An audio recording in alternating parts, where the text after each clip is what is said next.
So one of the first things we're going to have to do when we do Docusign, and I know I know yesterday was all about opportunities, so we kind of talked about like the checklists and command and that type of stuff, right? When we're building the opportunity. So today we're going to take it the one step further. We're going to go outside of command and link our command accounts with Docusign, and we're going to get access to a special type of Docusign account called Docusign Rooms. Docusign Rooms is designed specifically for real estate transactions. So you'll see as we go through, there's a lot of things that are kind of tailored more to real estate workflow as opposed to the older Docusign e-signature, which you'll still have access to, but that's more of like a one-off, send an envelope and kind of forget about it. You'll see with Docusign Rooms, it's a lot easier to kind of keep things managed and all that. So let's go ahead and jump into it. I'm going to go ahead and start sharing my screen.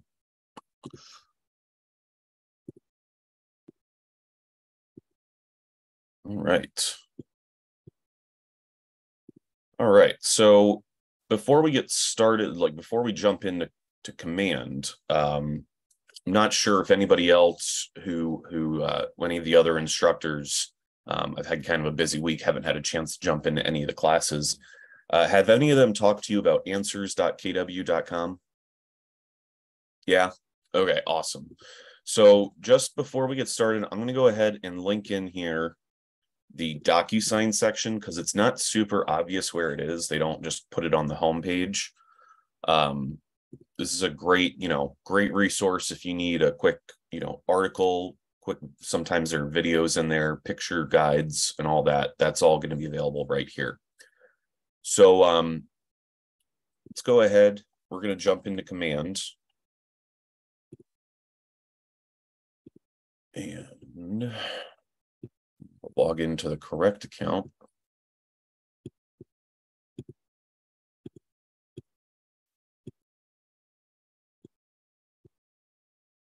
Alrighty.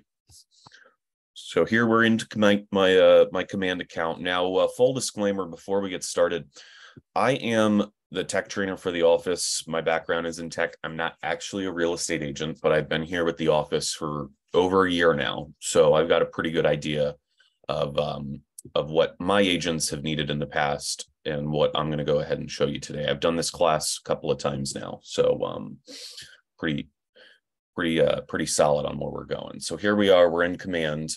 The very first thing we're going to need to do is connect our command account with Docusign. If you have an existing Docusign account that you want to use, you can do this. There's just extra steps. I'm not going to cover it in this video, but there is an article guide about it that I will go ahead and share with you all real quick.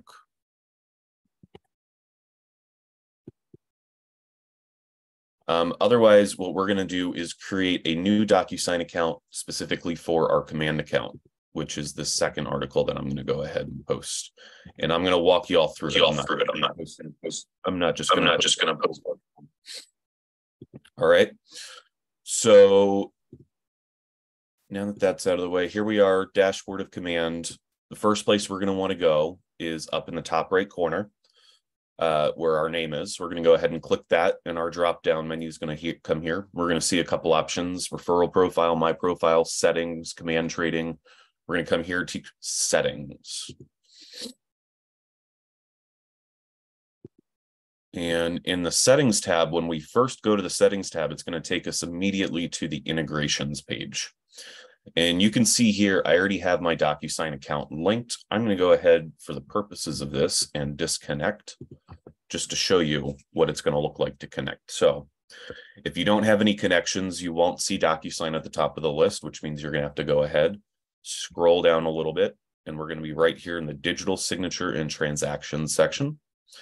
We're going to select connect account, and we're going to get this little pop-up within command, and it's asking, this is information if we do not already have a Docusign account. So if you don't have a Docusign account, you're going to go ahead, put your first name, your last name, and your preferred email. And we always recommend you use your @KW emails for all of this. Try to keep your work and your personal separate. But I already have an account, and you can see that down here. So we have this option right here. I'm going to go ahead, hit login here. It's going to say preferred email. And because I've already created this account, that's the email that I've been using. We're going to go ahead and hit login. And we're going to get this other pop-up now from Docusign. And when it loads, it's going to ask us to log into Docusign. So again, this is an existing account, so I'm just entering the password I already have. And then voila, it's connected. You can see by this little blue pop-up at the top, it says Docusign is connected. And now if we scroll back up to the top in our connected apps section, Docusign comes right here up to the top. So that's the quick way to get your Docusign connected up with Command. Again, if you need to create an account, instead of hitting that login, you're just going to go ahead and enter your name and your email that you'd like to use. All right. Any questions on that before we move? So Evan, I'm doing mine when it's not connected. I click, my KW is there, my password is there, I connect, and then my email is now showing up underneath the Docusign, but it's still saying not connected. Okay, so now we're going to have to jump over to Docusign because you created the new account, right? Well, I had it yesterday. I mean, I created it, but have you gone over to Docusign yet? I don't think so. This morning, so open a new tab for Docusign? Well, yeah. So now the next thing we're going to have to do, we are going to jump back over. You reminded me, yeah, because I haven't created a new account in a while, I always forget this is the next step. So we're going to have to jump over to Docusign, authorize it in Docusign. Thank you for reminding me.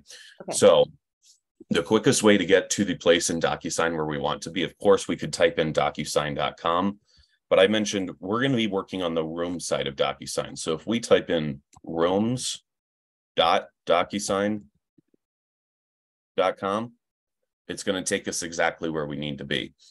Now, if you don't have your login information saved, you will have to log in and then you'll come into Docusign Rooms. And when that happens, you should get a little pop-up in the middle of your screen asking you to authorize your connection with Keller Williams Command. Go ahead and try that, Tipton. Let me know if that works for you. Otherwise, there's one other method we can give a try.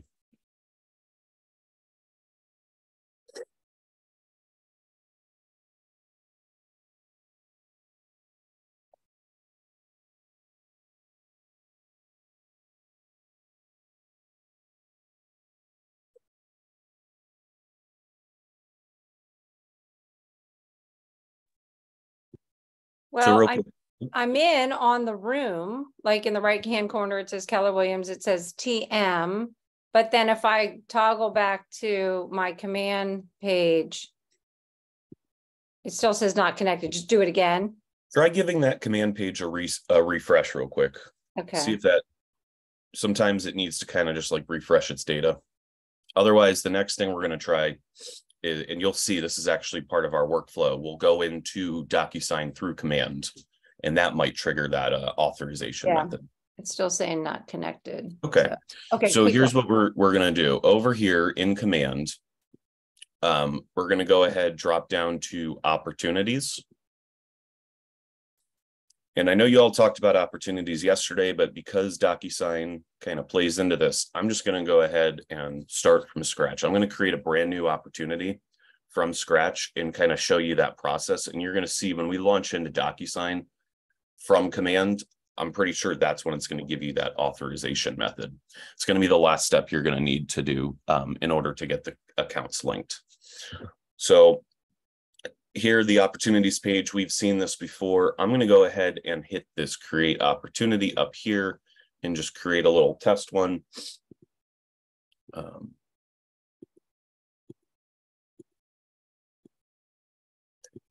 team.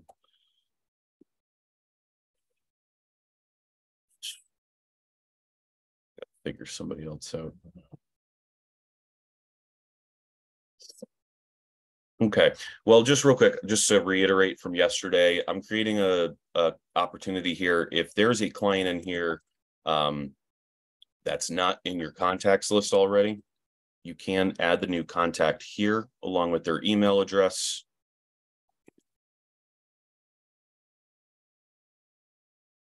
and their phone number. And remember, in order to have a contact, you're going to need at least an email or a phone number to get that in there. So I'm going to go ahead and just add both through these. This is my brother. Please don't reach out to him. He's going to be really confused. Custom tags, I'm going to leave all of this blank for the purpose of the example here. Estimated close date, time frame, we can leave that blank. Commission rate 3.5. All right, we're going to go ahead and create. Of course it is.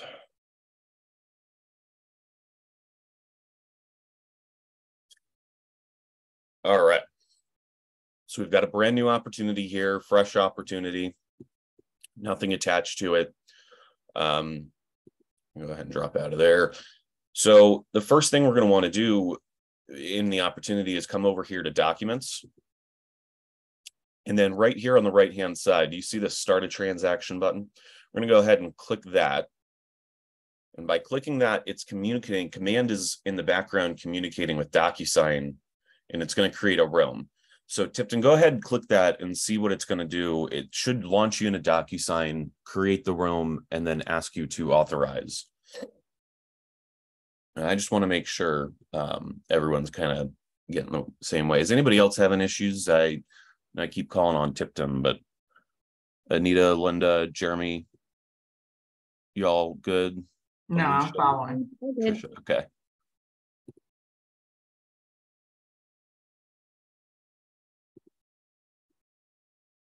All right.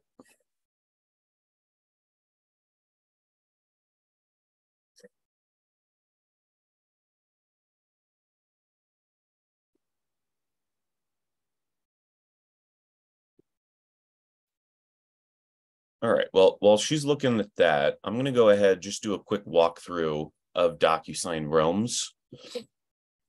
So most of you are probably familiar with the e-signature side. You do still have access to the e-signature side of Docusign.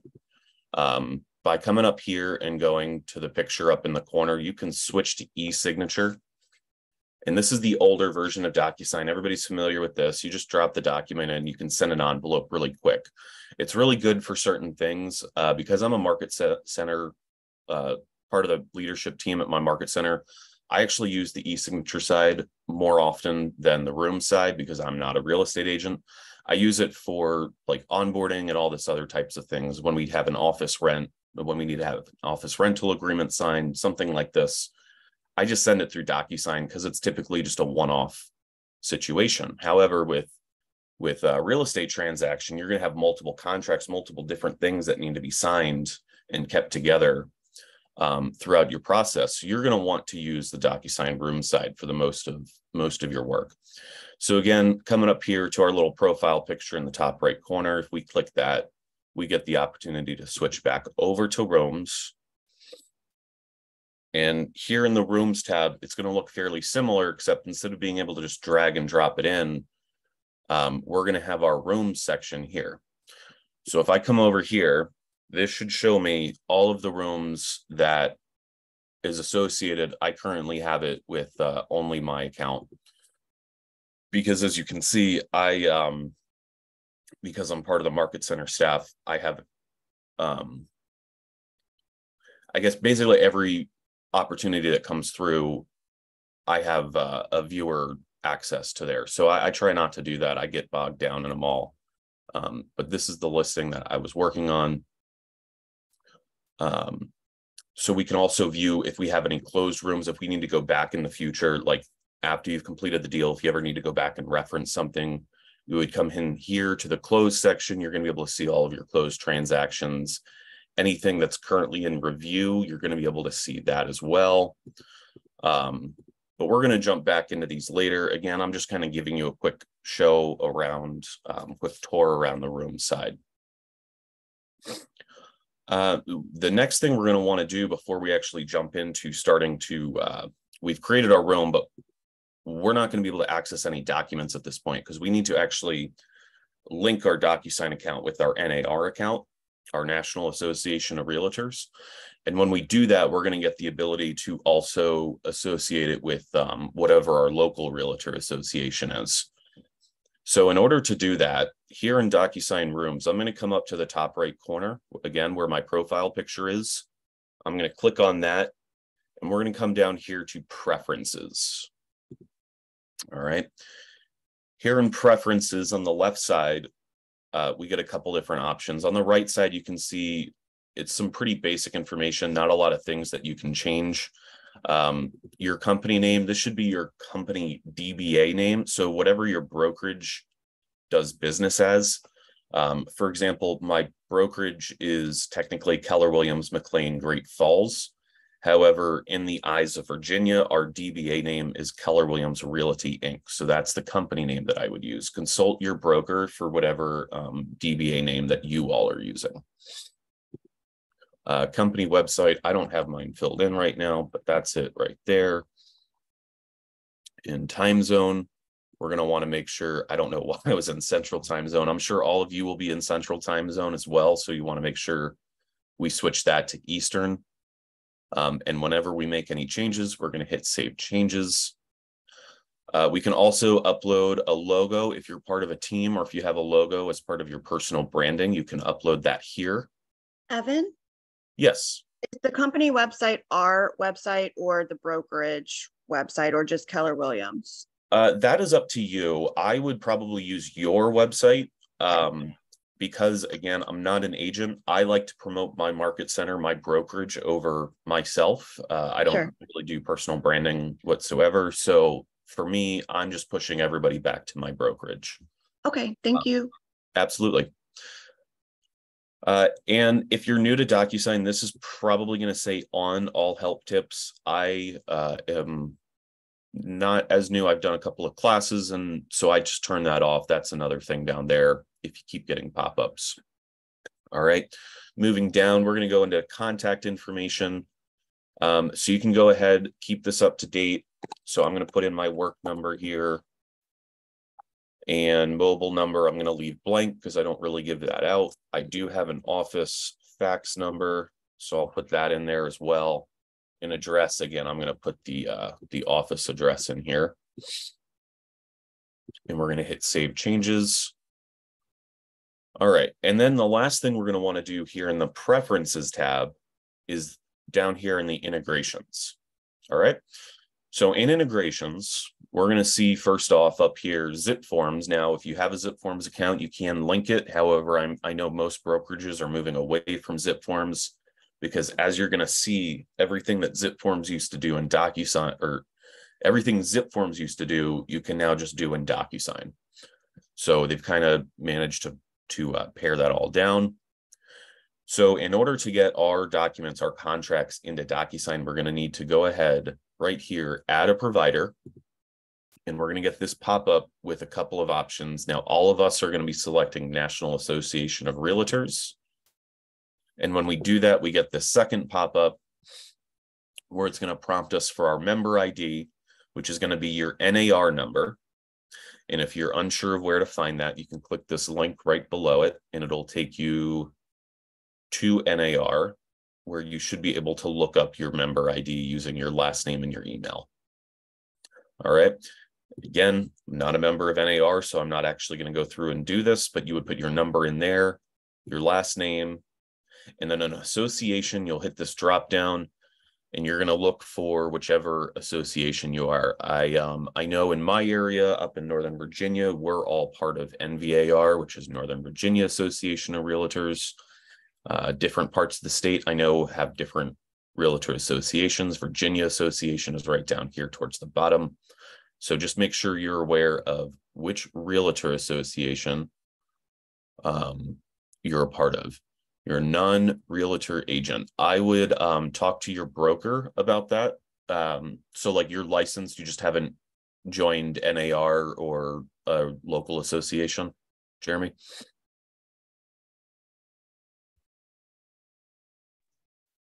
I haven't yet either. Just split off. We have a non-realtor brokerage as well. Well, I'm a little unfamiliar with that. Again, I would talk to your broker in particular. They probably have a different system set up in that case. What market center are you at, Jeremy? Town Center. Virginia Beach. Yeah. Okay. Yeah.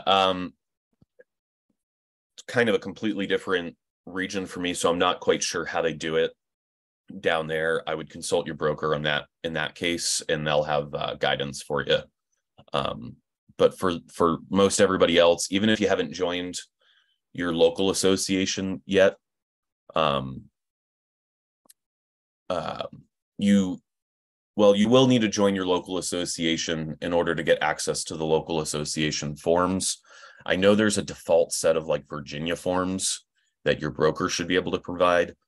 But one of the advantages of using the Docusign provided forms is that I know in Virginia, our contracts change twice a year, January 1st and July 1st, they just changed. When that happens, if you're using your Docusign account, the forms will automatically update within Docusign. So you don't have to worry about, oh, am I using last year's form or not? You know, if you're using it through Docusign, you have the most up-to-date ones. So if you haven't joined a local realtor association yet, just keep in mind when you do, this is what you're going to have to come through and do. Your NAR member ID, your last name, and then your local association name. And then you'll hit validate. It'll go through, check to make sure that you're in that system. And when it does, you're going to get another entry right here on the providers list. And it's going to say either Northern Virginia Association of Realtors or Virginia Association of Realtors. Again, it's not going to show that here for me right now because I am not a member of any association. I get my forms straight from my office because of my office staff status. All right. I know that was a little kind of confusing. Do we have any questions? I see something just popped in chat. Virginia P chooses rain. Just approve. Yeah. So if that was just changed, I'm not aware. I'll talk with the rest of the Market Center tech trainers and get trained up on that for next month. Sorry, I wasn't aware of that ahead of time. Typically, I like to know these things. But yeah, your broker should definitely know what to do in that situation. Alrighty. However, we can still use Docusign. You know, I'm going to show you, there's a way you can upload forms directly into Docusign if you don't have access to them through the integrations here. All right. I'm going to move on unless anybody has any other questions. Now that we've done the integration, we're going to go ahead and jump back into the rooms. Now, as reps, do we need to set up the cloud storage integration, or can we just let them store in the history section of Docusign? It's fine if you store it in the history section of Docusign. When you saw those cloud integrations down at the bottom, those I believe I don't actually really use them. I do think they work as a two-way street. You'll see here in a second when I go back into Docusign. Well, here, I'll just show you real quick. So if we hit this go to transaction, it's going to take us to the Rome specifically. We're here in the documents tab. So if we come up here, we're ready to add a document. We're going to hit this add button, this blue add button right up here. And when we do, it's going to give us a couple of options. And if you have one of those cloud service providers linked, either Google Drive or Dropbox, those will appear here on this add list as well, right below zip forms. So what that means is you're able to upload any documents that are in your cloud.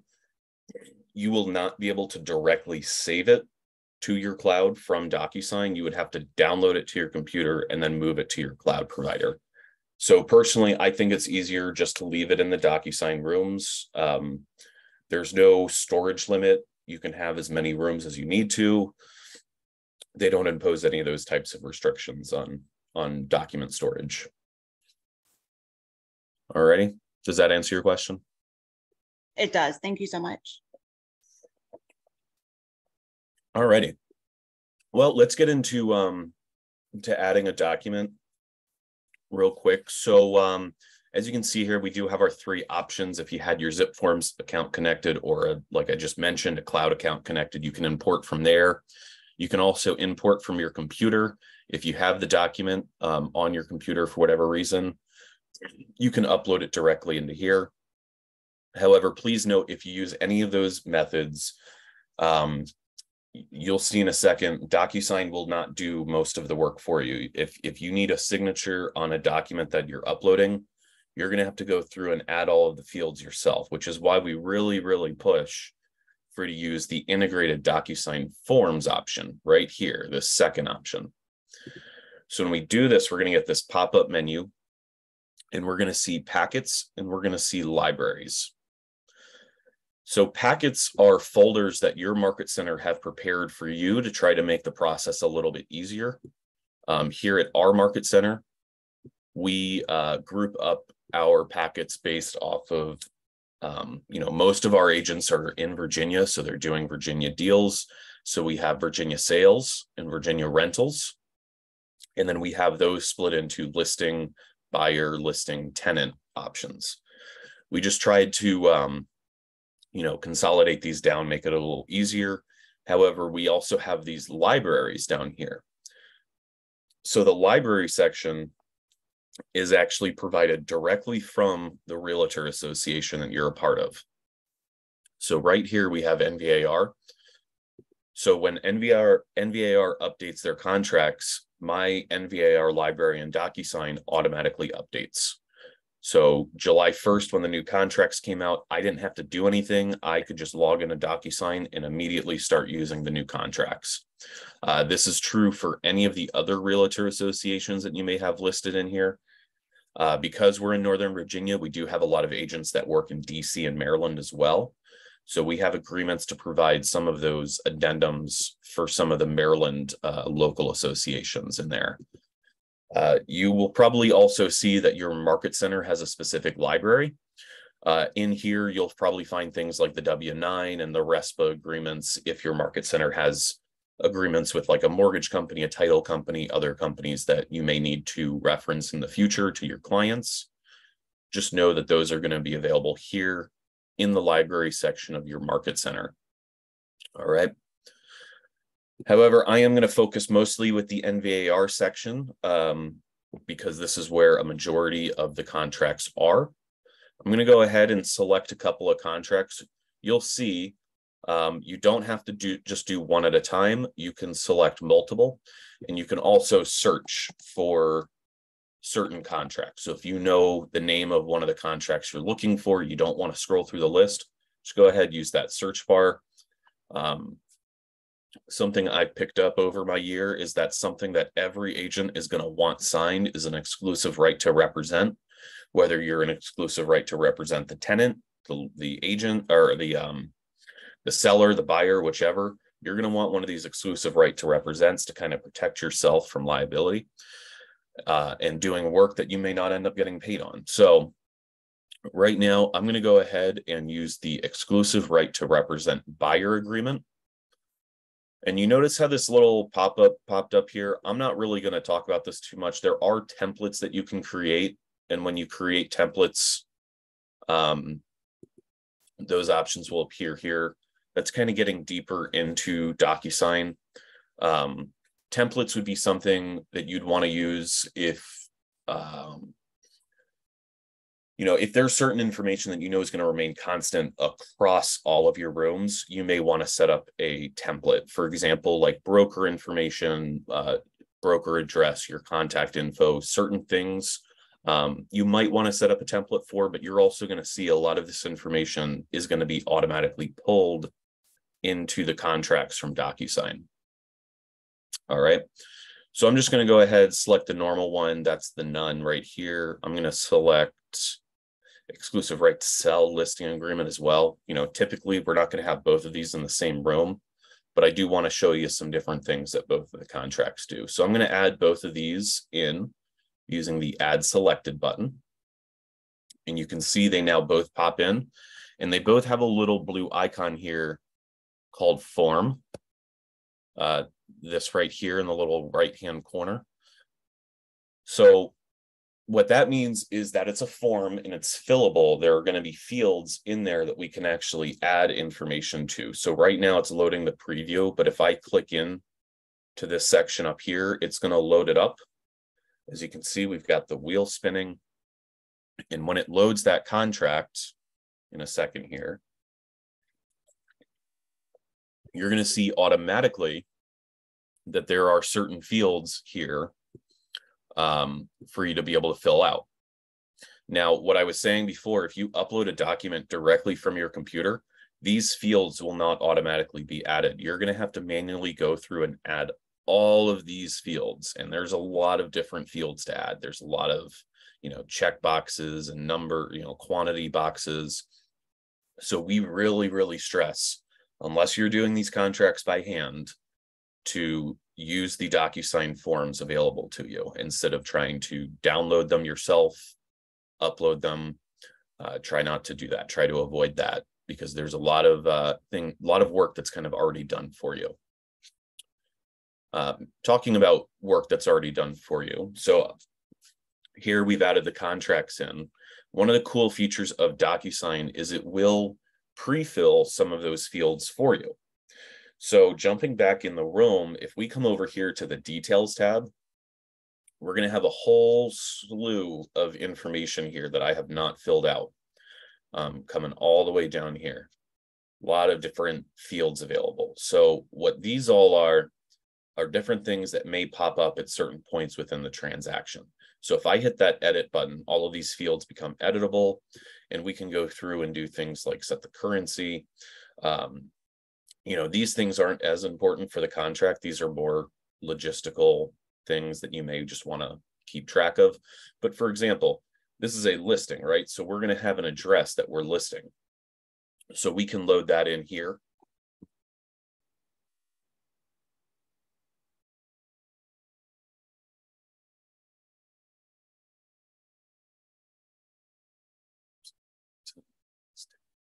County, state, Virginia, postal code.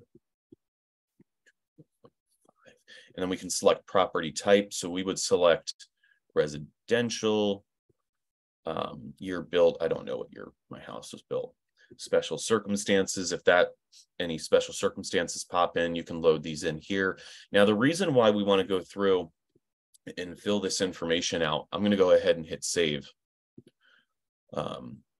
Is because when we're in the documents, and I'm going to load up this exclusive right to sell, you're going to see as I load this up, that address that I just added into the details tab is now, drum roll please, it's going to pull into the document. See right here. So if we go through, we update that details tab as much as we can. We add in all the information that we know at this stage. Our life is going to be a little easier when we go to load in these documents. So I'm not going to go through and fill out all of the information in the details, but you can add things in here besides the address, things like the listing details. You can put in, what date it was listed. You can put in offer details. You should be able to put in the property details and all that. Yep, right down here, property details, lot size, square footage, that type of stuff. So these things will automatically pull into your documents as you're working on them. Makes your life a little easier. You don't necessarily need to go through and check that every field is filled out, because it's in the details tab. It's going to be in the document. All right. The one other thing I'm going to want to do, scroll all the way down here, and you're going to see the broker information area. So I'm going to go ahead and just add in my broker here, because this is technically a listing. I'm going to put them in as the listing broker.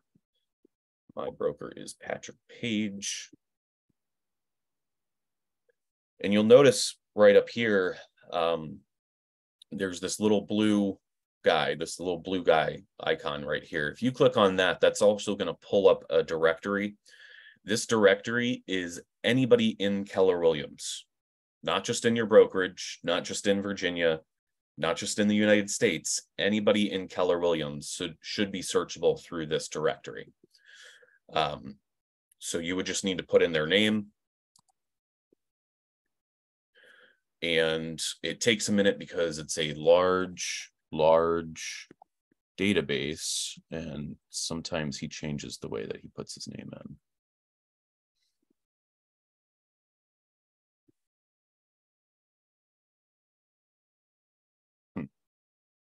well, for whatever reason, DocuSign wants to make me a liar, but I promise you this is connected to the Keller Williams directory. So if you search your broker name, they should pop up in there. The reason it may not be pulling up for me is because I already have Patrick added. Here's the listing broker. Okay. So I'm going to go ahead and hit save here. We're going to save all this information. So now when I go back into my document, that listing broker will be filled into those fields. All right.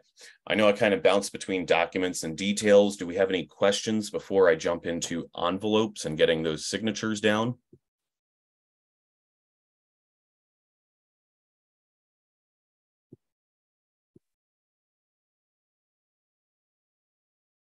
Everyone's good? Yep. All right. We got one thing in chat. All good? Okay, perfect. All right. And just real quick, before I move on to the next section, Tipton, did that authorization come up for you when you opened through DocuSign? It didn't, so I'm just following you. I'll meet with my tech person and ask them to help me fix it. Okay. I didn't want to hold up anything. But are you still able to launch a transaction through command and all that? No, it's not letting me do anything. Okay, so I'm yeah. just gonna follow you, and I'm going to go to the office later, so I'll have them help me. Perfect. Yeah, they'll definitely be there. Yeah, your market center tech trainers are trained on all of this. You know, the way that we do these jumpstart classes is all of us kind of take a portion, but everybody kind of knows everything. We just try to all help each other out. So definitely, if you're having any issues, go ahead, talk to your MCTT, and they will be more than happy, or your agent service coordinator. Every office is a little different. They'll be more than happy to help. Okay. Okay. All right. So now let's go ahead. Let's take this contract. We've added all of our details into it. We're ready to collect a couple of signatures. We want to send this to our client so we can get them to sign the exclusive right to list and start representing them and start advertising their property. So the first thing we're going to do here in the Documents tab is we're going to hover over and we're going to check this checkbox right up in the top left of the document. One of the other cool things about DocuSign Rooms is if you did have multiple documents, you can select multiple documents to send in an envelope. I'm going to do that right now just for the purposes of an example, because the next thing I want to show is what it's going to do when we actually create the envelope. So up here, when we selected this, we got this this new section of icons right up here. So if we hover over them all, we can do copy, we can move them. Now you're going to see, if you play around with this, a lot of these functions are actually locked down, and there's only a couple of things that we can really do. We can create an envelope, we can delete, we can combine PDFs, and I'll come back to that later. But we're focused here on creating an envelope. So we're going to go ahead, select that pen icon. And when we do, it's going to give you a pop-up. Now I selected exclusive right to represent buyer and listing. So the reason why I'm getting this big old list is because I selected contracts from both sides of the transaction. So what this first step is asking me is who is going to receive the documents and who's going to need to sign the documents. So in the example, we're going to go ahead and say buyer one, seller one. And because it has the broker listed, we're going to go ahead and hit listing broker and buyer broker. And again, these are only popping up like this because I selected both a buyer and a seller contract. If it was just the seller contract, it would just have the listing broker and the sellers, vice versa for the buyer contract. All right, going to go ahead, hit continue. And this is going to load those documents and get them prepared for us. It's going to take just a minute, so be patient. And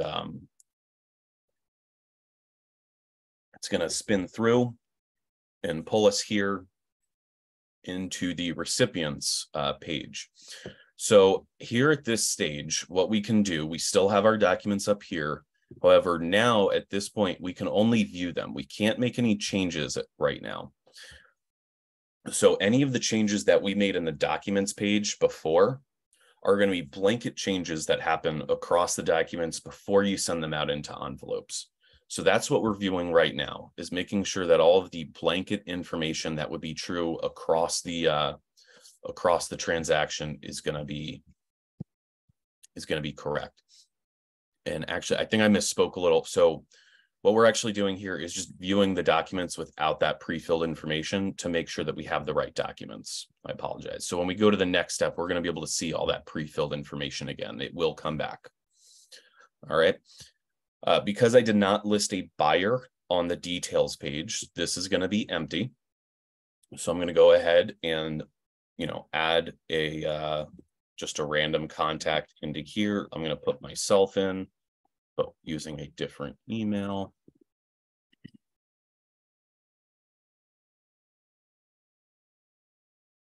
But you see here for seller one, because I have a seller one listed on the details tab, and because I have a listing broker added on the details tab, that information is automatically pulled in. We don't have to worry about finding that person again, finding that email again. So that helps us out a lot.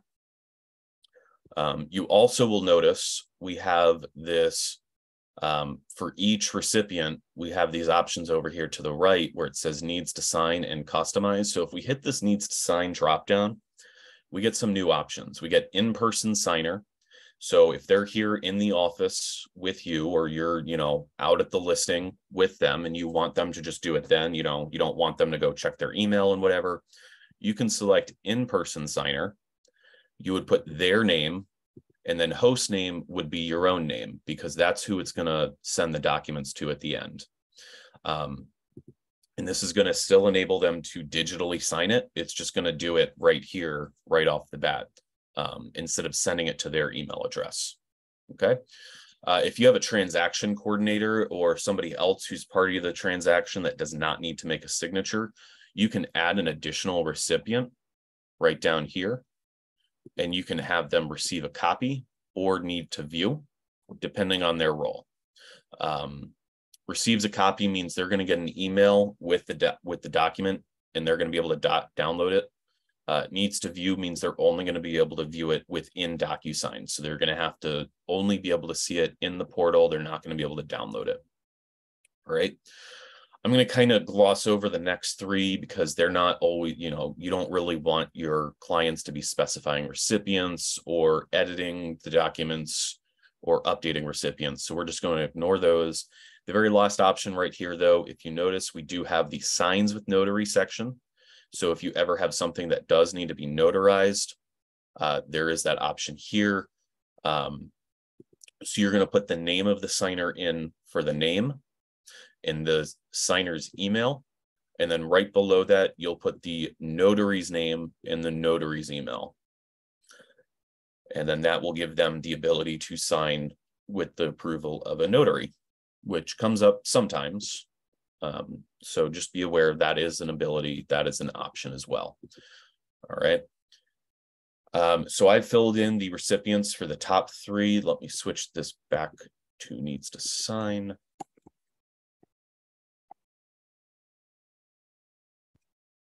And so if I try to go to the next stage here, it's not going to let me because I have a recipient that's empty. So it will check on you and make sure that you're getting all the check boxes checked. For this situation, I'm not going to go in and try to find another broker. I'm just going to delete the recipient, but just know you will need these recipients if they're preloaded in, and you'll see why in the next section. The very last step here on the preparations page is going to be adding a message. So there's two things you can do here. We can either make a custom message for each recipient, or we can just have a blanket message for all three of the recipients. I personally love doing custom emails because it takes just a quick minute to set up.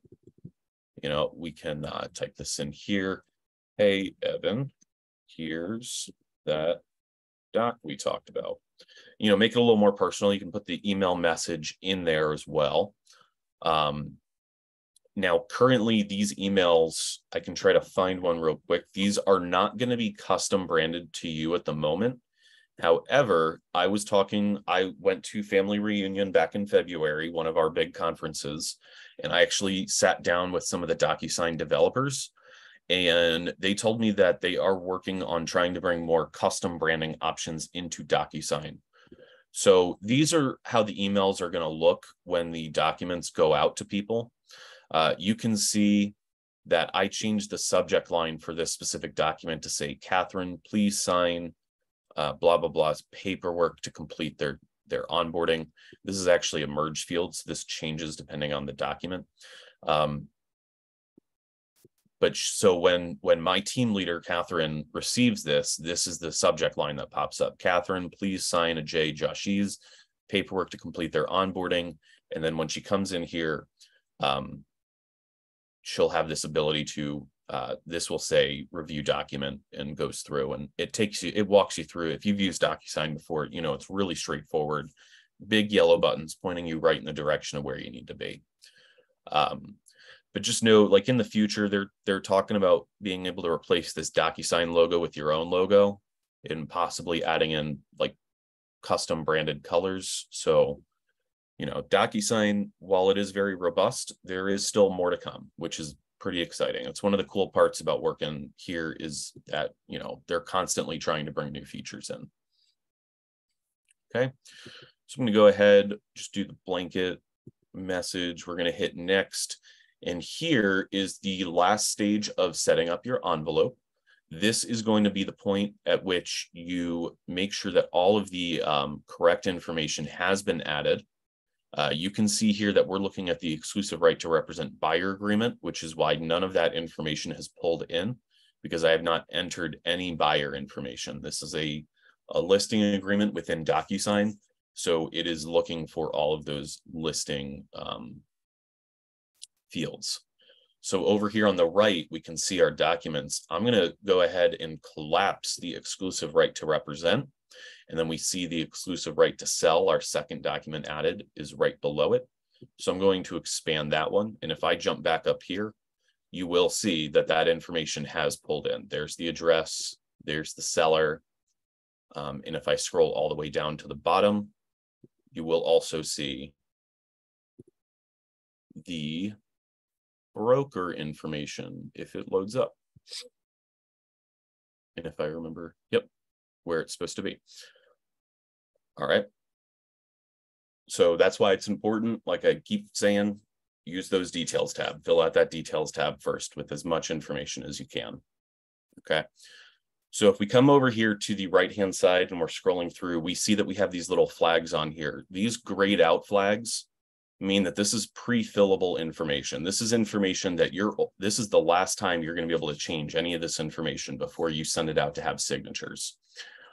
If you send out a document after this stage and you need to issue a correction and one of your clients is already signed, you're basically going to have them sign the document again with the correction. You're not going to be able to correct an already signed document. It's very important to know. So you want to make sure that you're going through these with a fine-tooth comb and making sure that everything is up to snuff and good the first time you go out, because the last thing we want to do is send a document out to the client, realize, oh, I got to fix, you know, the price. Maybe you forgot to enter a zero in the price or something, you know. You don't want your client seeing that you dropped their whole price down by a whole digit or something to that effect, right? You got the address wrong. So make sure, you know, we're coming through and we're editing and making sure that all this information is exactly what it needs to be. Okay. A couple of just small things, you know, things to know. There is a, you know, there are like these check boxes. So you can select the checkbox.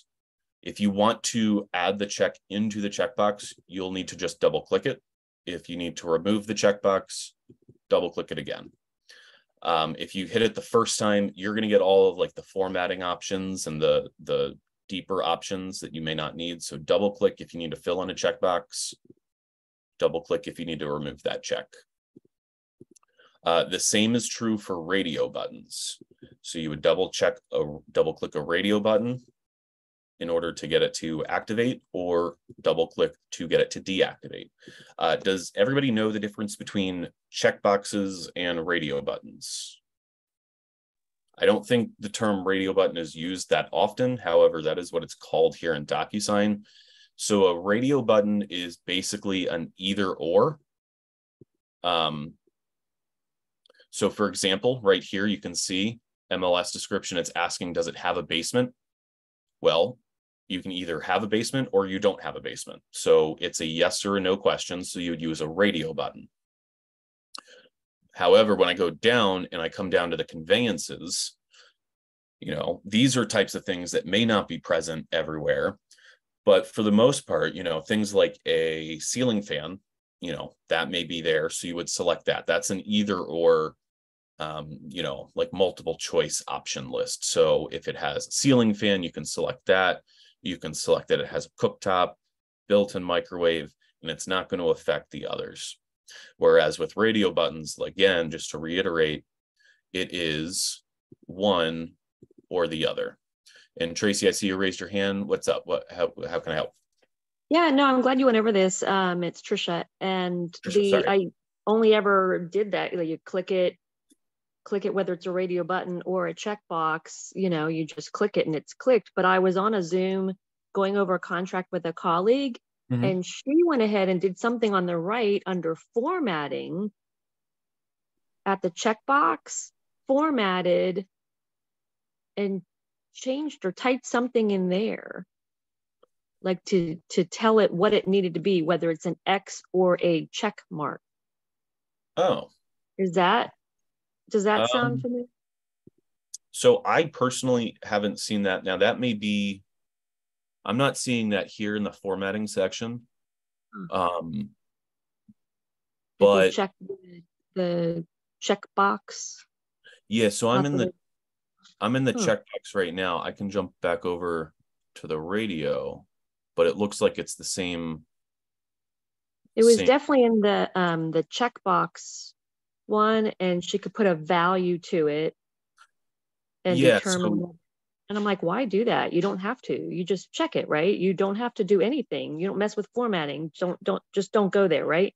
Yeah, I would recommend all of you just avoid the format unless you absolutely hate the font of the text box, which I have heard a lot of people have that issue with Docusign. You can change like the formatting for that. I'm not aware of being able to check it from like X's to checks. As far as I'm aware, it just kind of like, you know, it's just a data value of is it checked or is it not checked. What she was also probably doing was changing the data labels, which again, I would avoid for all of you because that is kind of getting really deep into it. There are reasons why you might want to do it. However, they're very technical. Like if you want to do sorts of automation and whatnot, post documents, which is, again, very technical. I've really only scratched the surface of what Docusign can do outside of Docusign. So we're not really going to talk about any of the data labels or anything like that today. But I know that Docusign does allow you to export document data as a CSV, which would be like a little spreadsheet with all the data in there, which you could then go and use for different things down the line. But again, I don't really want to get, I don't want to get deep down into that because that's a whole can of worms. I could spend like 6 hours talking about all the different things you could do with that after. But I'm only kind of partially aware of most of those things. So, but those, like I said, that won't necessarily affect your day-to-day workflow. I'm not sure exactly, like I said, how she changed the font from one to the other, but, or how she changed it from X's. The value, I think, the value to that label on the checkbox. But I prefer to not mess with that. I'm glad to know that. Yeah, don't worry about any of that. Let's pretend like the last 5 minutes. I don't need to do anything else. Yeah, because really what this is going to do is visually put that check mark or that radio button onto the document. And you'll see once we get it signed, once we jump in to actually get the signatures, that will be kind of pasted onto the document. All right. So we don't necessarily need to assign values to all of these fields. Okay. The last thing I want to just show off real quick before I send this envelope off for signatures is that if we need to add a signature anywhere, we do have the fields over here to the left. Everything is color coded based off of recipient. So I listed myself as the buyer. So if I'm here in the exclusive right to represent buyer document, the first one I loaded in, and I'm on the last page for signatures, you can see automatically Docusign has added in that signature field along with the date signed And this yellow indicates that it goes with my buyer. If it was blue, which it would be on the exclusive right to sell right down here, that is associated with the seller recipient. And purple is associated with the broker. These colors will change, so don't hard code those colors as what they are. Basically, the order basically is going to go, the first recipient will always be yellow, the second recipient's blue, the third recipient's purple, and then it goes green, and all the colors change, but you can see that list here in the left-hand pane by hitting this drop-down list. And for example, let's say, we're here at this point, we realize, oh, we need to add in another recipient. Simply just hit that edit recipients page. We're going to get this drop-down and we can add another recipient here. As you can see, they all get their own special color. So it kind of makes it visually easier on you when you're going through and completing these documents. One thing I glossed over on the previous page, on the recipients page, that I just realized, you can set a signing order as well. So for example, I always have this checked because typically you're going to want your client to sign it before your broker. You don't want your broker just signing a blank document. He or she is not going to know what it is, and they're going to kick it back to you and say, hey, what the heck? So go ahead, set a signing order. You see these numbers off to the side, that indicates the order that these recipients will receive it. You can have 2 recipients receive it at the same time. And that's just going to drop this down to 2. And I see you have your hand raised again. What's up? That's exactly what I was going to share. A little tip to the agents is, if it's a couple, you can put both of them as recipient 1. I learned the hard way. Initially, when I was new, and I would put, Mr. First place, then it goes to the second person, or if you're dealing with multiple tenants or something, first, second, and third, but you never know who's going to open it first, and it's going to sit there and wait until that person signs, and everybody's like, are you sending it? Are you sending it? Yep. And now I learned, just put all of them in the first. They can sign it whatever order that they want. Just know that they're not going to see the other person's signature. And then put yourself, second or third, or broker last. Good point. I have to hop off for 10 o'clock, but thank you so much. I'll follow up on the rest on the recording. Thank you. Absolutely. Thanks for joining us. And she actually made another good point. So if you're representing a husband and a wife, you do have the ability to put in, I only selected buyer 1 and seller 1, but there is fields for buyer 1, buyer 2, buyer 3, buyer 4. And that's the same for listing and tenant and rental agreements. There are abilities for up to 4 co-transaction, co-signers, basically. So yes, on her point, if you needed both of the buyers to sign at the same time, you would set them both as 1, set your broker as 2 or yourself as 2, and then, move on from there. Okay. All right. And then last but not least, so I mentioned that the signature fields and the date fields are already preloaded thanks to Docusign. If there's anything in here that you would need a client to specifically fill out, right? Like, I think typically agents like to have their clients, well, I've had a couple agents who like their clients to fill out if there's any other conveyances, things like that. You can still go over here to the left-hand pane and drop in any of these fields wherever you need them to be. So if you need somebody to fill in a text field, for example, you're just going to drag and drop that text field over the pre-filled box, and they're going to be able to, when they come through to sign, they're going to be able to fill out this field. Now you notice on the right-hand side, I have it marked as required. That means when they're coming through and doing the signing process, they will not be able to proceed unless they put some type of text in this box. So even if they just put none, that'll be fine. But if they leave it blank, it will not. So just know that is, I don't really, like I said, I don't want to get into the formatting too much, but you can make things required or not required for your recipients. Okay. All right, but at this point, we've got everything in there, all the fields that we need. We've got all the data and whatnot that we need. So we're ready to go ahead and start collecting signatures. So the very last thing that we're going to do, we can either hit the send button, or if you're like me and sometimes you work late into the night, you don't necessarily want to send the contracts at 1 a.m. maybe, you can select the send later option, and you can actually specify a date and time to send the documents. So let's say we want to send them on Saturday at 9 a.m. Please note, even though I did select my time in Docusign as Eastern Standard, time is defaulted to Pacific time. So if you put 9 a.m. here, it's going to send it at 9 a.m. Pacific, which would be like noon here, right? So keep that in mind. Time differences, they get funny. So keep that in mind there as you're, if you want to do a send later, it will send based off of Pacific time. Okay. But I don't want to send it later. I want to send it right now. So I'm going to hit this yellow send button, and it's going to go sending, sending, sending. And voila, the envelope has successfully been sent. Now we have this blue bar over the envelope that says it's waiting for others. Now that email that I listed for my brother is actually a fake email, so he's not going to get that copy. But what I'm going to get, because that was a fake email, see, I'm going to get an email from Docusign saying document sent for signature could not be delivered. That means Docusign, when it tried to send that document out, got a kickback saying that email was incorrect. So what this means is we're going to have to go back through and correct that information back in Docusign.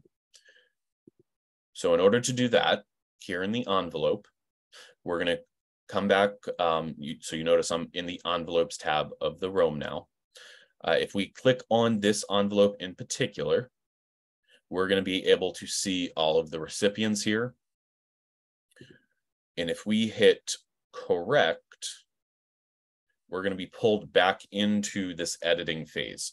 Now, remember what I said earlier. If we have sent a document off and it's already been signed by a single recipient and we need to correct something, we will have to have that person who signed sign it again. So again, try to have that eye for detail and make sure that the email that we're sending it to is a good and valid email. All right, so I'm going to change that to my personal email so we can see it come through. I'm going to hit next again. And again, it's just going to go through, it's going to give us these same editing fields, and we're going to hit correct. Yes, Anita. Okay, so as you're saying that if there's a correction, I did send out a document and my broker just called me and said I made a mistake. Mm-hmm. So do I need to resend the entire document back with the correction to the seller? So if it has not been signed, if nobody's it's been signed by her. It has. Yeah. In that case, yes, we're gonna want to we're gonna hit this resend button. Mm-hmm. Well, no, sorry. Correction. Sorry. So we'll hit the correct. Okay. And then when we go through the correct, I think what we're going to do when it gets the correction, it's going to send them a new email saying, please re-sign the corrected document. Okay. You don't necessarily need to go through and create a whole new envelope and have them go through and sign it again. When we issue the correction, they're going to get an email asking them to sign the corrected documents. All righty. Okay. Yeah, and I can just put like in the comment section, just the area that's the correction is made to make it more simpler. Okay. Yeah, and you can, because you're going to have a message as well. If you want to type in, we had to make a correction, you can do that in the email message. Okay. All right. Thank you. Absolutely. All right. So I sent off that correction with the corrected email already. So I'm going to go ahead, discard changes here, because that should have popped up to my Docusign account. Yes, it was.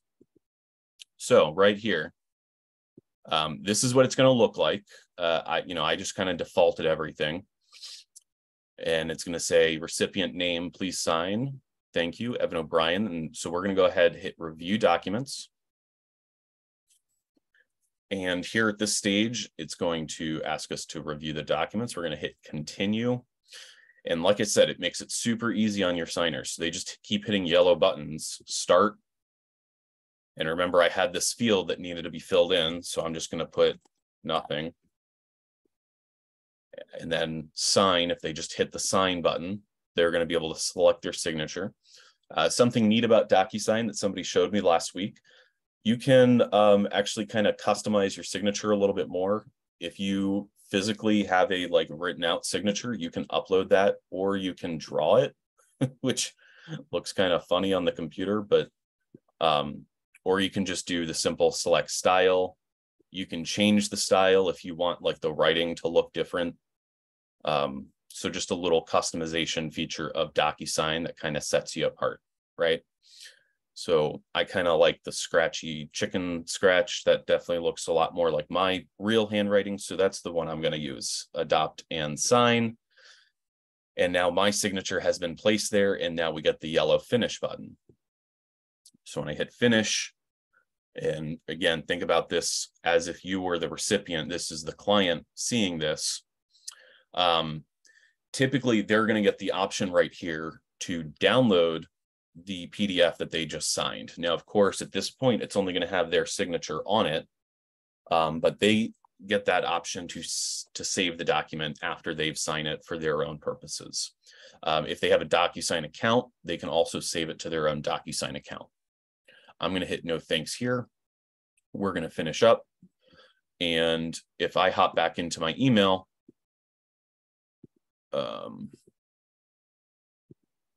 then it's not going to show me that I've had one completed signature. It's only going to show me when the whole envelope has been completed. But if we come back over to Docusign now, and I come back into my envelope section,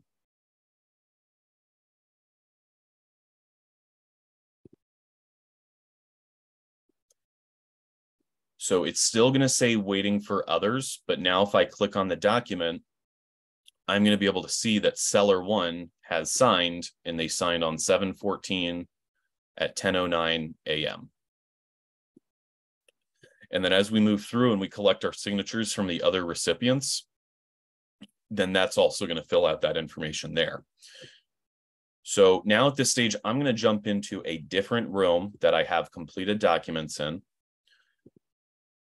to kind of show you what it looks like when a document has been fully signed, and where do we go from there. So I'm going to come back over here into command. I'm going to come into my pipeline and see my opportunities. I'm pretty sure this is the one that I play around with. Yes, it is. Okay. So if I come over here to transaction, this is a room that I used to use as my like test room. So you're going to see a lot of different documents in here. You notice that we still have the forms here, and now we also have some things that have these green icons and then these red PDF icons. So the green icon indicates that it is a signed form. It is a signed document. All of the signatures have been collected for it. It is signed and completed. And then whenever Docusign has a signed and completed form, there will also be a certification to go along with it in PDF form, stating that information of all the signers. So just like we saw on that envelopes page, where we could see who signed and when, we can see that here in a PDF form. If we need to print it out for any reason, we can see that here. Now, I can tell you from my experience, our market center does not care about the certifications. These will only really pop up if there's some type of legal issue that comes up down the line later. So you're going to want to keep these in your room just in case you need them at any point down the line. Okay. All right. So we've sent out our documents. We've got them signed. We've received the signed documents. Now it's time to jump back into command and actually upload our signed documents into command so we can start getting these packets ready to send back to our market center so our market center can approve them, and we can, continue on with the transaction. So now that we have signed documents, I'm going to come back over here into command, and here on the documents page of the opportunity, before, when I was in the opportunity, we didn't have any of these documents listed down here, right? So the way that we get these documents to list here, and give me just 1 second, I'll pull up that blank opportunity I was using.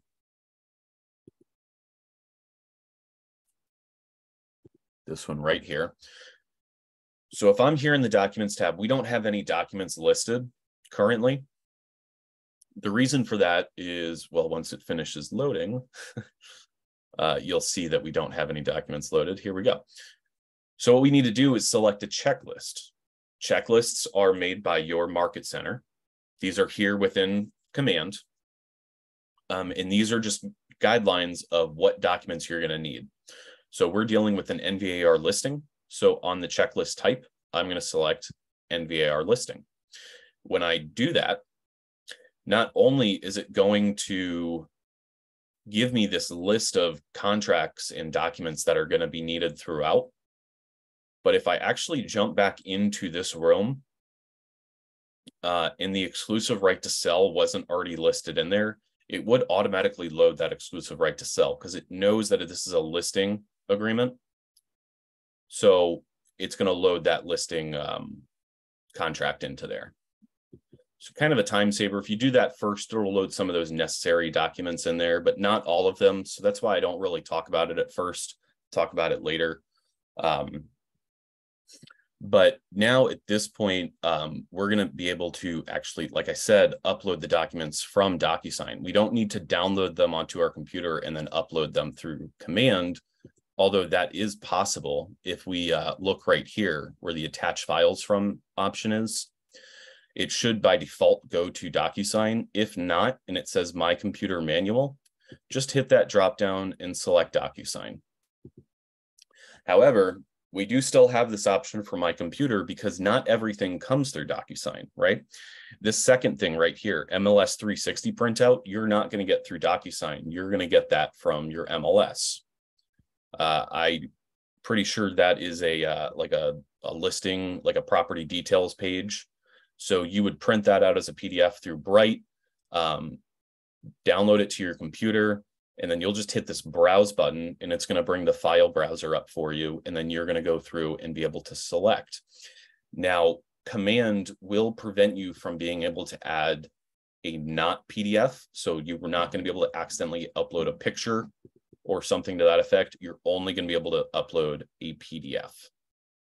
So that's a nice, helpful check for you. However, as you noticed, it does not check what that PDF is. You can upload any PDF. So you need to make sure you're selecting the right one because there's no parser in there that's checking to make sure that this is a MLS 360 printout. It just sees that it's a PDF and it's happy. So let's say you accidentally upload the wrong PDF, simply just hit these 3 dots over to the side and hit remove, and it's going to take that document out. All right. But let's go ahead. We're going to upload a document from Docusign. So I'm going to select Docusign from the drop-down list, and you'll notice these are all grayed out. The reason for that is we still do need to select a working folder. By default, we're going to have one working folder. It's Roam Docs, and that's going to be the folder where all of the documents are. Okay. And then you'll also notice, because in this transaction, this is the one that I walked through with you all, I don't have a final signed document. So I'm not actually going to have an option of a document to sign or to upload yet, which is why I jumped back over to my other opportunity that I've worked with in the past. So here, okay, I get it because it's submitted. So here, now that we've selected Docusign and Roam Docs, we're going to get this dropdown, and this dropdown is going to have a whole lot of PDFs. You'll notice these are all PDFs. And when we're in the room, again, I want to reiterate, it's going to create the certification in a PDF. It's also going to complete the final signed document in a PDF.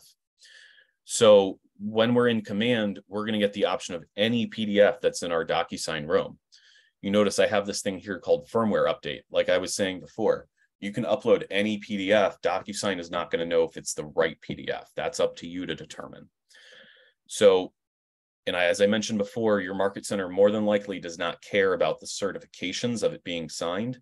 It just wants the completed signed document. So how do you tell the difference between the two? Pretty straightforward. If you hover over a document, you'll see that it all is in like a teal blue. That means it's all one title. So this is certification, please sign DocuSign DPOR residential, blah, blah, blah. This is also a certification. This does not start off with certification. Instead, it ends with signed. That's how we know this is a signed document versus a certification, right? This is a signed document. This is a signed document. These are certifications. So I'm going to go ahead. I'm going to upload this DPOR residential property disclosure statement signed right here. And by doing that, it's going to take a second. It's going to think about it, and it's going to successfully upload that document. It's going to give you that green flag up there at the top saying it successfully uploaded it. Now here at this stage, we can't edit these documents anymore, right? We've already had the signatures. They're kind of set in stone. We can still go back and view them though, if we click on the document itself.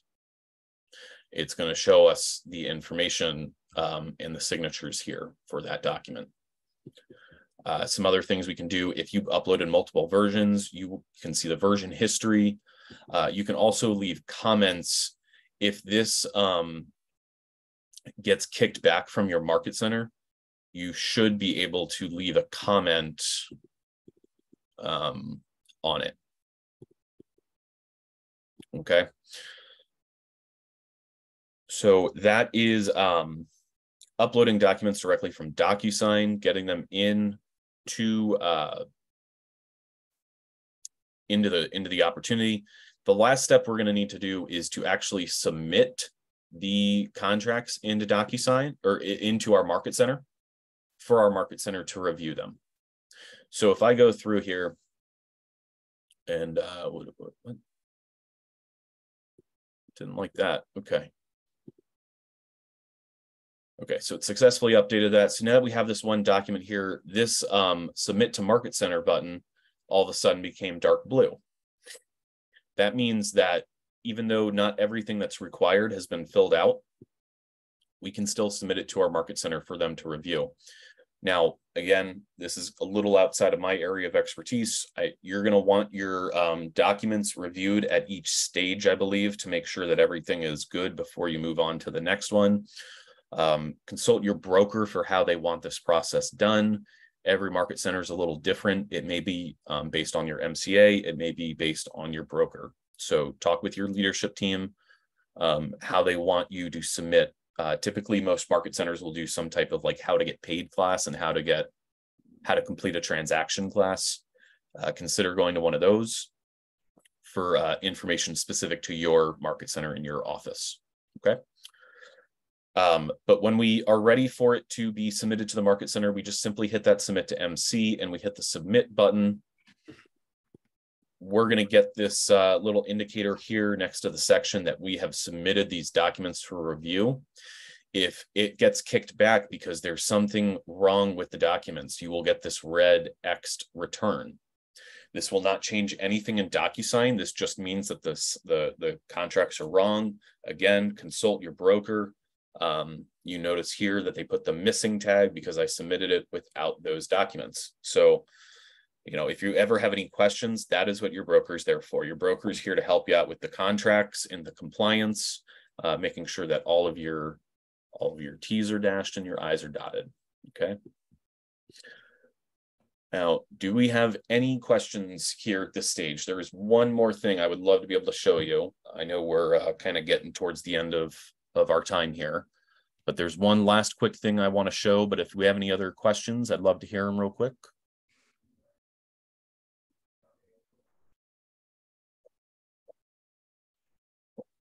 All good. I see something in chat. All good. All right. Love to hear it. All right. So the very, very last thing that we're going to want to do, and they might have gone over this yesterday, I'm not sure. Like I said, I don't really sit in on the other classes. Once all of our contracts are signed, everything has been approved by the Market Center, we're ready to submit that final offer, that commission request, right? So we can actually come over here to the Offers and Commissions tab. We can hit this blue Add New Offer. And we're going to call this Final Offer, because this is the last time I'm going to use this row. I'm going to create a new one for my next month's class. So we call this Final Offer. You can call it whatever you want, completely up to you. Just remember that your Market Center may have guidance on how they want you to call your offers. Again, that would be an MCA. Talk to your MCA, your Market Center's accountant, okay? We're going to set the offer date and the close date. We're going to be able to go through and name all the parties. So in this case, the seller is Evan, the buyer is Aiden, and you go through. You don't have to load in contact information at this point, right? If it is a contact and it has been updated on the details page of command, then it will it'll automatically pull in here. Otherwise, you can manually enter it here. You can also select if they're pre-approved or pre-qualified. And then you can also just double check all the other information that is important. Representation, who is the buyer's agent, who is the seller's agent. We come back over here to Teams. Hold on one second. And then, so here in terms, this is where we're going to go ahead, submit all of the actual finance details. So if it's a let's say they're doing $10,000 cash and they're getting the rest financed, it's a $100,000 property. Any earnest money option, any optional fees. For example, I know in our Market Center in McLean, if our agents represent the buyer, there is a $295 buyer fee. So they can add that in here, or we also give them the option to take that cost and just take it out of their own commission. It's up to them. You can set the termination. I think this is typically 30, 60, 90. So I'll put 60 in there for right now. Again, don't take my word for it. Talk to your broker. I'm not a contracts person. Okay. Okay. And then if there's any seller costs involved, you can put that in here as well. The very last step is going to be analysis. This is agent analysis. So what this is not analyzing how you did on the deal. You should always be doing your best. This is how the other agent did on the deal. Did you have a great experience with them? Did you have a terrible experience with them? Did you have something fun that happened? You think that they might be a good fit to come in and actually work with our brokerage. So Keller Williams, at its core, and all other brokerages are like this. We're constantly trying to recruit. We're trying to bring in new blood, brand new agents, as well as recruit existing agents into our brokerage. That is not on your all's plate. That's on our plate as leadership staff of the office. We're constantly trying to bring people in, new people and experienced alike. In the state of Virginia, we do have an agreement across the board. No Keller Williams office will try to recruit Keller Williams agents. So, but know that you're probably, and I'm sure you've all experienced this at some point, someone from Compass has called you, someone from EXP has called you and tried to get you to sign up with their office. We're not going to be like that, but what we like to do is say, oh, well,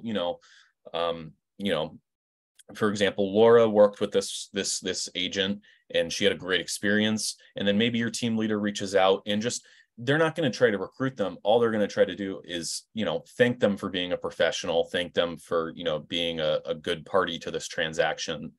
And that's it. They're not actively trying to say, hey, thanks for doing that deal with Laura. Do you want to come work with Keller Williams? No, they're not going to do that. They just want to, make sure that we get a good idea of how the other agents in the area are working. Okay. So once we add that, we hit save, and that is going to save this offer. So you see here, you can have multiple offers added depending on, how the transaction's going. So if you have a couple of different offers throughout the transaction, you would be able to see them all here. I have this one here.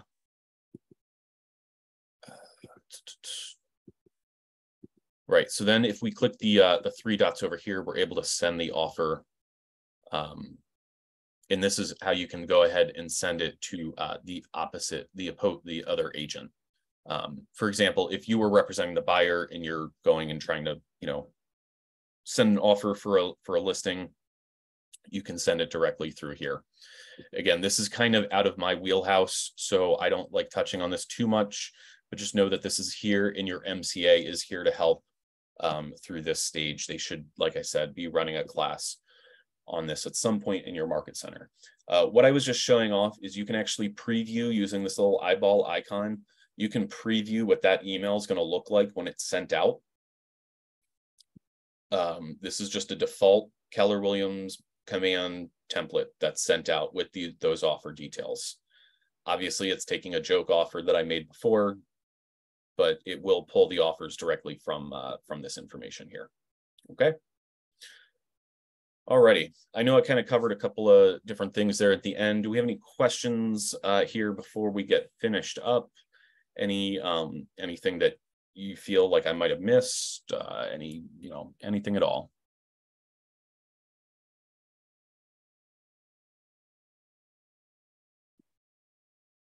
All right. Well, I got no questions. Oh yeah, go for it. No, I don't have any questions. It covered everything. One thing that I did notice that I guess the summary page or that PDF has like the timestamps on it when it goes back to each party. Okay. Yes. Yeah. So I can open up this certification here. I've had a couple of different signatures on here. Of course, I made them all, but I made them at different times. So you notice it'll have the signer along with their email and then what time and date that they signed. It's also going to add the IP address. So that's location based. If there was ever a dispute, something like that, we can go back to historical data to see where that IP address was and figure out a general idea of where they signed it. Not like an exact, like it was in the bedroom of their house, but we can say, oh yeah, it was in this general area. All right. Thanks. Absolutely. Question. Okay. Yes. I know I missed half of this, almost all of this class, but it is going to be a video, correct? Yes. So Yes. When will it be available? I'm not sure. I don't actually process the videos. We have somebody else, but I can tell you, do you know where to find them? It's going to be on the YouTube. Right. So if you go to Region 9, Region 12? Yes. So you just search in KW Region 12 or KW the Virginias region, and our channel pops up right here. Right. And you'll be able to view them. So it looks like they've been pretty good because these look to be uploaded within the last couple of days. So I would imagine today's class will be uploaded either this afternoon or tomorrow. Okay, great. It usually comes out in the afternoon. I missed yesterday and it was done. I could watch it last night. Oh, Perfect. fantastic. In that case, yeah, you should be able to. Otherwise, I do have one. They still have mine loaded up here from 4 months ago. So if you need something right away, you want to kind of jump on it now, there's that option for you as well. Great. Not much has changed with Docusign over the last couple of months, so that video will be just as valid as this one. Great, thank you. Absolutely. Alrighty, well, thank you all so much for joining us this morning and for joining us all week. If you were able to make all the classes, fantastic. If you want to go through and do them again, feel free. I think we're doing them again in August. I personally will not be. I'm going to be on vacation at that point. But I hope you all do fantastic jobs. Like I said, I don't typically handle all the transactional stuff, so we may never see each other again, but who knows, maybe at one of the regional events we'll see each other. So good luck to y'all. Do great business. Follow that KW belief system, ethics. That's really what sets us apart from all the other brokerages, is how we do business. We try to do everything above board and make it a great experience for our clients. So go out there and sell some houses, buy some houses, represent those clients. All right. Thanks all very much. Have a great afternoon and a great weekend. You Thanks. too. Enjoy your vacation. Thank you. Have a great vacation. Thanks. Colorado. Oh, okay, great. Unknown caller. All right.